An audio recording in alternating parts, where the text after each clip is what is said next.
ఏమండి ఒక్కరోజు అండి, ఒక్కరోజు మీరు 6 రోజులు పని చేసుకుంటున్నారు కదా, 7వ రోజు చక్కగా దేవుడితో గడపండి, సంఘంతో గడపండి, సహవాసంలో ఉండండి. ఆ ఒక్కరోజు ఆ సహవాసములో ఆ సంఘంలో మీరు ఉండే ఆ ఒక్కరోజు మీరు పొందే ఆనందం అమిత ఆనందం, అది చెప్పలేనిది, కల్మషం లేనిది, అది కపటం లేనిది ఆనందం, సంతోషం కలిగే ఆనందం. వాక్యం విని చక్కగా ఆత్మీయంగా బలపడతారు కదండి. అందుకే ఆరోగ్యంగా ఉండాలి అన్నా, ఆధ్యాత్మికంగా నువ్వు బలపడాలి అన్నా తప్పనిసరిగా వారంలో ఒక్కరోజు కదా సహవాసంగా మనం కూడుకునేది, వారంలో ఒక్కరోజే కదా మనం అంతా కూర్చొని ఆ వాక్యం మనం వినేది సంఘముగా. ఆ ఒక్కరోజు కూడా ఉద్యోగాల, ఆ ఒక్కరోజు కూడా వ్యాపారాలకు వెళ్ళిపోతే ఇంకొక విషయం చెప్పమంటారండి, సందర్భం కనుక చెప్తున్నాను.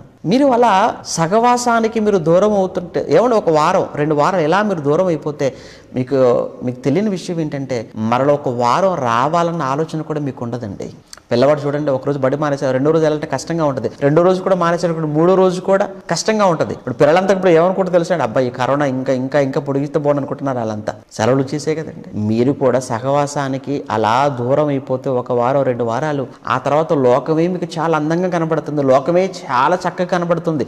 అలా లోకానికి అలా మీరు ఆకర్షితులై అట్రాక్ట్ అయిపోయారు అనుకోండి, కంప్లీట్గా మీరు సహవాసానికి దూరం అయిపోతారు.